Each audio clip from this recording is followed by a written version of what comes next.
بسم اللہ الرحمن الرحیم۔ السلام علیکم۔ آپ دیکھ رہے ہیں یوٹیوب چینل مقبول آفیشیل اور میں ہوں رضوان مقبول۔ آج کا جو ولاگ ہے وہ ہے کلبھوشن جادیو اور احسان اللہ احسان کے بارے میں، جو کہ ابھی میں دیکھ رہا تھا ٹی وی کے اوپر تقاریر بلاول بھٹو زرداری صاحب اور خواجہ آصف صاحب کی، اور جن کا کہنا تھا کہ کلبھوشن جادیو اور احسان اللہ احسان اور بہت سی چیزوں میں گورنمنٹ نے جو ہے وہ ان کو NRO دے دیا ہے، یعنی ان کو چھوڑ دیا ہے، اور بہت سی باتیں اس میں کہی جا رہی تھیں، تو میں اس کے بارے میں آج کچھ آپ کو حقائق بنانا چاہتا ہوں۔ اور آج کا جو ولاگ ہے وہ اسی بارے میں ہے کہ اس میں اصل حقیقت کیا ہے۔ پہلے بات کرتے ہیں کلبھوشن جادیو کی۔ کلبھوشن جادیو جو ہے وہ ایران سے پاکستان آیا کوئٹہ، اور وہاں پہ وہ گرفتار ہوا۔ اس کی گرفتاری کے لیے کیا کیا پلاننگ کی ایجنسیز نے، وہ ایک علیحدہ سٹوری ہے کہ وہ کس طرح گرفتار ہوا اور ایران سے آیا۔ اور ایک چھوٹی سی بات میں پہلے کرنا چاہتا ہوں، اس میں میرے اہل تشریح بھائی شاید مجھ سے ناراض ہو جائیں، لیکن حقیقت میں آپ کو بتانا چاہتا ہوں کہ یہ بندہ کلبھوشن جادیو جو نیوی کا ٹھیک ہے ان یونیفارم آفیسر تھا، وہ چابہار میں ایران میں بیٹھ کے پاکستان کے خلاف وہ جاسوسی کر رہا ہے، یہاں پہ لوگوں کو مروا رہا ہے، بے گناہ لوگوں کو پیسے دے رہا ہے۔ 13 ارب روپیہ اس کے پاس اس کا بجٹ تھا، جو اس نے خود بتایا، اور وہ وہاں پہ بیٹھے کر رہا ہے۔ اور ایران جو ہمارا اسلامی ملک ہے، ان کو نہیں معلوم کہ یہ بندہ، نہیں معلوم تھا کہ یہ کیا کر رہا ہے وہاں پہ بیٹھ کے، اور یہ کون ہے، اور یہ وہاں پہ جعلی نام سے اور وہاں پہ جیولری کی شاپ کھول کے بیٹھا ہوا تھا۔ ان کو کیسے میں مان جاؤں کہ ان کو نہیں معلوم؟ اس کی میں آپ کو مثال دیتا ہوں۔ عبدالمالک ریگی، آپ نے نام سنا ہوگا، اس پہ الزام تھا کہ وہ جو ہے غیر ملکی ایجنسیز اور طاقتوں کے ساتھ مل کر ایران میں دہشت گردی کر رہا ہے، جس میں ایرانی صدر پر قاتلانہ حملہ اور بہت سی دہشت گردی کارروائیوں میں وہ جو ہے وہ تھا، اور وہ مفرور ہو گیا۔ اور وہ وہاں سے دبئی سے، یہ 2010 کی بات ہے، دبئی سے اس نے ٹریول کیا، ٹھیک ہے، بشکیک جا رہا تھا وہ کرگستان کے دارالحکومت میں، اور دبئی سے اس نے فلائی کیا، اور اس کے پاس جعلی پاسپورٹ تھا، جعلی نیم تھا، افغانی اس کے پاس پاسپورٹ تھا جس پہ وہ ٹریول کر رہا تھا۔ جب اس کا جو جہاز ہے وہ ایرانی حدود میں داخل ہوا، تو ایرانی جیٹ فائٹرز جو تھے انہوں نے اس جہاز کو انٹرسیپٹ کیا، اس کو نیچے اتارا اور اس کو گرفتار کر لیا گیا۔ اس کو گرفتار کر کے مقدمہ چلایا گیا اور فوری اس کو پھانسی پہ لٹکا دیا گیا۔ ایک بندہ جو جعلی نام سے ٹریول کر رہا ہے، دبئی سے جا رہا ہے، آپ کے اوپر سے گزر رہا ہے، اور آپ کے ملک کا دشمن ہے، اس کو آپ کو پتہ ہے کہ آپ نے اس کو گرفتار کرنا ہے، اس کے اوپر آپ کی نظر ہے، اور ایک بندہ جو کہ ایک ملک سے پاکستان کے خلاف، اسلامی ملک کے خلاف بیٹھ کے کارروائیاں کر رہا ہے، اس کو آپ کو نہیں پتہ چلا؟ یہ میں کیسے مان جاؤں؟ کیسے مان جاؤں کہ اس کی انٹیلیجنس عبدالمالک ریگی جو کہ جعلی نام سے ٹریول کر رہا ہے اس کو اتار لیتی ہے، اور جو کہ جعلی نام سے بیٹھ کے وہاں پہ کارروائیاں کر رہا ہے اس کو ان کو نہیں معلوم؟ پہلی تو بات یہ ہوگی۔ دوسری بات، جہاں تک ہے اس کا تعلق کلبھوشن کا، جی اس کو NRO دیا گیا یا آرڈیننس دیا گیا یا اس کو چھڑایا جا رہا ہے یا اس کو چھوڑا جا رہا ہے، یہ سب جھوٹ ہے۔ ان کو کچھ بھی معلوم نہیں ہے، یا معلوم نہیں ہے، یا یہ لوگوں کو بیوقوف بنانے کے لیے پاکستانی قوم کو یہ اس قسم کے بیانات دے رہے ہیں۔ یہ جو کچھ بھی ہوا ہے یہ ICJ international court of justice اس کے احکامات پہ ہوا ہے، اور اس کی جو ہے جو کچھ انہوں نے کہا ہے اس کیس کے بارے میں کہ اس کو کون سا رسائی دی جائے اور اس کو اپیل کا حق دیا جائے۔ اب مسئلہ یہ ہے کہ جو آرمی کورٹس ہیں وہ جن کو سزا دیتی ہیں، کیونکہ وہ یونیفارم میں تھا، اور آرمی کورٹ سزا دیتی ہے، اس کو جو ہے اس کے اوپر اپیل کا حق یا اس کو نہیں دیا جاتا، تو نہ ہی وہ پرائیویٹ کورٹ میں جا سکتا ہے۔ اس کے لیے آرڈیننس لانا پڑا، اس لیے کہ ICJ نے کہا، اس لیے وہ کرنا پڑا۔ اور اگر فرض کریں آرڈیننس ہو جاتا ہے، اس کو اپیل کا حق مل جاتا ہے، تو جو پاکستان گورنمنٹ اس کی شواہد دے گی، آپ کا کیا خیال ہے کہ اسلام آباد ہائی کورٹ یا لاہور ہائی کورٹ جہاں بھی اس کا کیس جائے گا وہ اس کو بری کر دیں گے؟ جب اس کو وہ سزا دیں گے تو اس سزا پہ عمل کیا جائے گا۔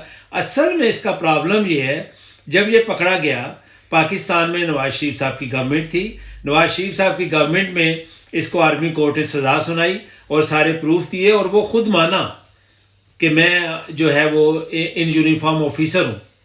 اس کے بعد اس کو سزا دی گئی. جب انڈیا اس کو لے کے گیا ICJ میں اور پاکستان کو انہوں نے لیٹر لکھا، ہماری گورنمنٹ کا کیا کام بنتا تھا، ان کو بتاتے کہ یہ ملک دشمن سرگرمی میں ملوث ہے، اس نے اتنے بندے مارے ہیں، یہ غیر ملک میں بیٹھ کے اور ہمارے ملک میں دہشت گردی کرا رہا ہے، ہم اس کو اپنے قانون کے مطابق سزا دیں گے، ہم اس میں کسی قسم کا پارٹیسپیٹ نہیں کر سکتے. جو ICJ کے قانون کو جانتے ہیں ان کو پتہ ہے کہ اگر ایک پارٹی اس میں شامل نہیں ہوتی تو وہ کیس ختم ہو جاتا ہے. اگر یہ کرتے لیکن انہوں نے نہیں کرنا تھا، اس لیے کہ ICJ میں جانے سے پہلے راتوں رات جندال پاکستان آیا. سب کو معلوم ہے پاکستان آیا اور یہ بھی کہا جاتا ہے کہ بغیر ویزے کے اس کو مری لے جایا گیا.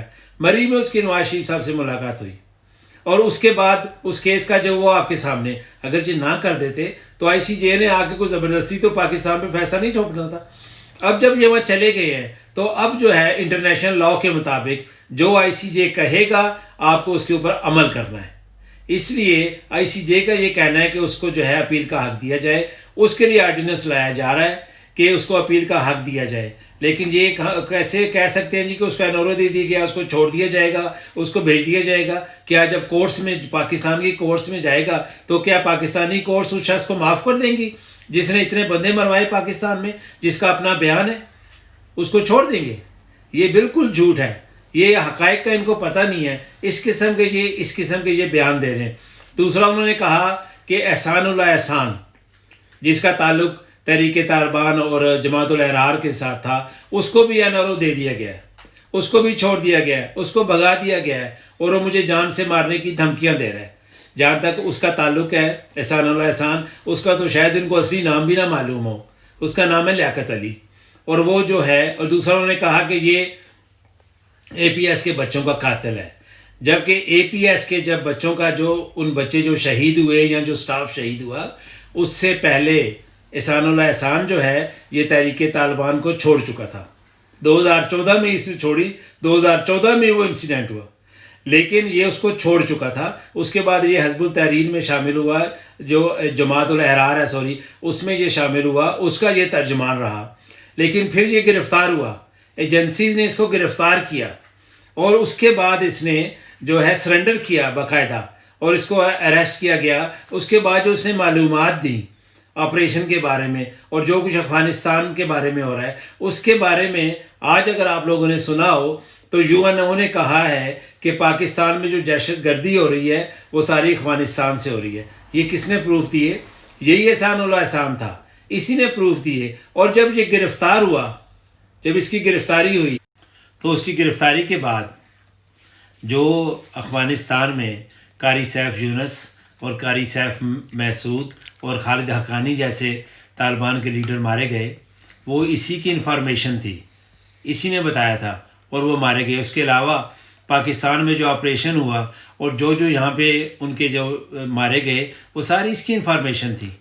اور اب کہا جا رہا ہے جی کہ اس کو NRO دے دیا گیا. اس کو جو ایجنسیز کا کہنا ہے کہ وہ فرار ہوا ہے. اب فرار ہوا ہے یا وعدہ معاہدہ بنا ہے، جو بھی ہے اس کے بارے میں تو میں نہیں جانتا. لیکن یہ ہے کہ جو اس نے کام کیا، جو اس کی وجہ سے پاکستان کو دنیا میں کامیابیاں ملی، اس کا تو وہی جان سکتے ہیں جن کو یہ اس کا سارا حالات کا معلوم ہے. اس لیے یہ کہنا کہ اس کو فرار کرا دیا گیا یا اس کو NRO دے دیا گیا، یہ دیکھیں کہ اس کی گرفتاری سے کیا کچھ ہوا. اور پھر باقی جہاں تک بچوں کا تعلق ہے، یہ اس سے پہلے طالبان چھوڑ چکا تھا اور اسی نے یہ جو ہے وہ بتایا تھا کہ اس کے پیچھے مولانا فضل اللہ اور یہ سارے جو ہیں یہ ہیں اس کے بارے میں، اور انہوں نے یہ سارا جو ہے سانحہ APS یہ کرایا تھا. اس لیے تھوڑے سے حقائق کے بارے میں قوم کو بتائیں، قوم کو گمراہ نہ کریں، جو اصل سچ ہے وہ بتائیں، اپنی پوائنٹ سکورنگ نہ کریں. یہ اور دوسرا، آج صبح سے میں سن رہا ہوں کہ گورنمنٹ کے 2 سال ہو گئے ہیں، تبدیلی نظر نہیں آئی. مختلف قسم کے سیاسی پارٹیوں کے لیڈر اور سوشل میڈیا پہ بھی. پہلی تو بات ہے 2 سال ابھی نہیں ہوئے، الیکشن کو 2 سال ہوئے. اگست میں عمران خان صاحب نے حلف اٹھایا اور اس کے بعد اگست میں جو میرا خیال ہے شاید 18 اگست تھا، اس کے بعد حکومت کے 2 سال پورے ہوں گے. باقی جہاں تک یہ ہے کہ 2 سال میں تبدیلی نہیں آئی، تو میرا ایک چھوٹا سا سوال ہے، ایک چھوٹی سی ریکویسٹ ہے کہ جن لوگوں کو 35 سال میں پاکستان میں کرپشن نظر نہیں آئی، ان کو 2 سال میں تبدیلی کیا نظر آئے گی. اجازت چاہتا ہوں. اگر آپ کو میرا آج کا ولاگ پسند آئے تو میرے یوٹیوب چینل مقبول آفیشیل کو لائک، شیئر اینڈ سبسکرائب کیجئے اور بیل آئیکن کو پریس کیجئے تاکہ آپ کو نئی آنے والی ویڈیو سب سے پہلے مل جائے. اجازت دیجیے. اللہ حافظ.